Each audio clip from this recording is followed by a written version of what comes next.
Rowdy sheeter అయినటువంటి కవ్వా హత్య case report అయిన సంగతి మీ అందరికీ తెలిసిందే. అది 2వ తేదీ జరగడం జరిగింది. దాంట్లో ఉన్నటువంటి ముద్దాయిలను వితిన్ 2 days లోపల వాళ్ళందరినీ కూడా మా ఎస్పీ గారి ఆదేశాల మేరకు స్పెషల్ బృందాలను ఏర్పాటు చేసి మా తాలూకా సిఐ గారు, అదేవిధంగా 3 Town సిఐ గారు, మా సిబ్బంది అంతటినీ కూడా యాక్టివేట్ చేసి ఈరోజు 6 ముద్దాయిలను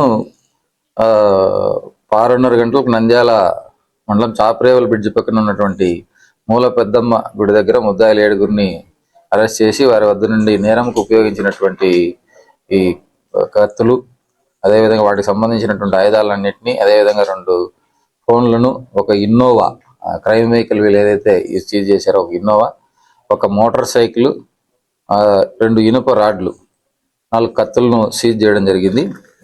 ఈ కేసులో వివరాలు ఏంటంటే, ఈ కేసు చనిపోయిన కవ్వా మీద ఇంతకుముందే రౌడీ షీట్ ఉంది. ఇతని మీద అనేక మర్డర్ కేసులు కూడా ఉన్నాయి, అదేవిధంగా అటెంప్ట్ మర్డర్ కేసులు ఉన్నాయి, గంజాయి కేసులు కూడా ఉన్నాయి.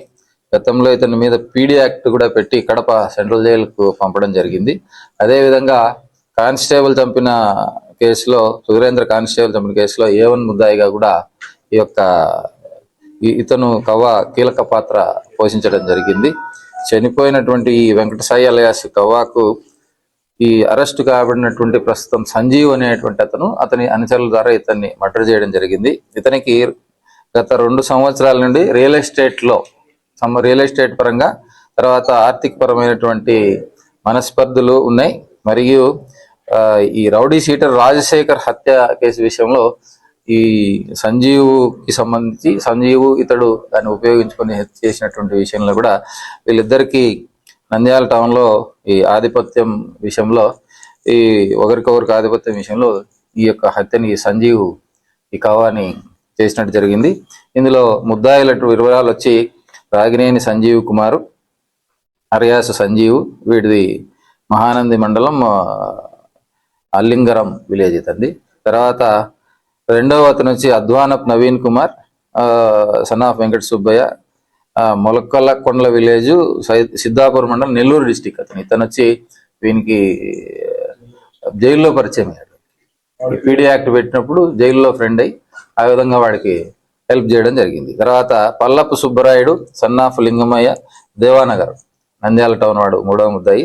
తర్వాత షుగర్ Shetty Madan Gopal alias son of Maddileti, వీడొచ్చి గ్యాస్ అంటారు అలయాస్ వీడు.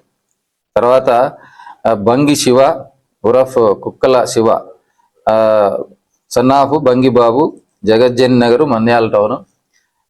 వీడొచ్చి వానికి అసిస్టెన్స్ ఇవ్వడము, ప్లానింగ్, కాన్స్పిరసీ వీటిల్లో వీడు ఉండడం జరిగింది.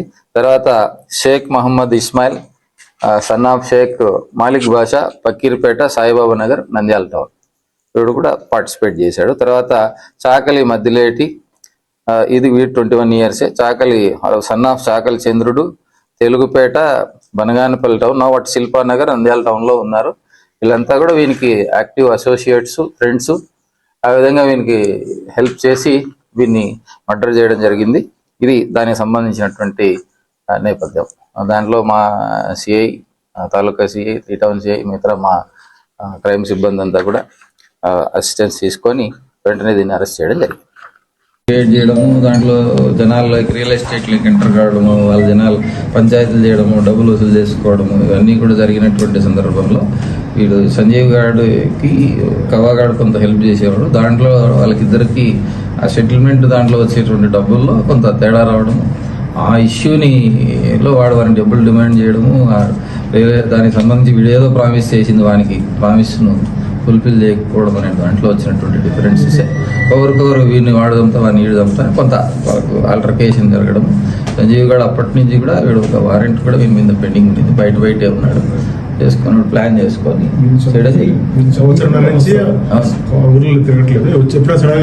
ఎప్పుడు వాడు సడన్ గా ఎక్కడ మనకు దొరకడు, ఎక్కడ కనపడ్డు వాడు.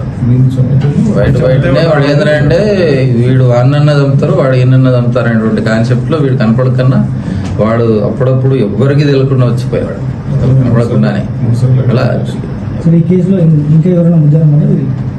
ఇంతే.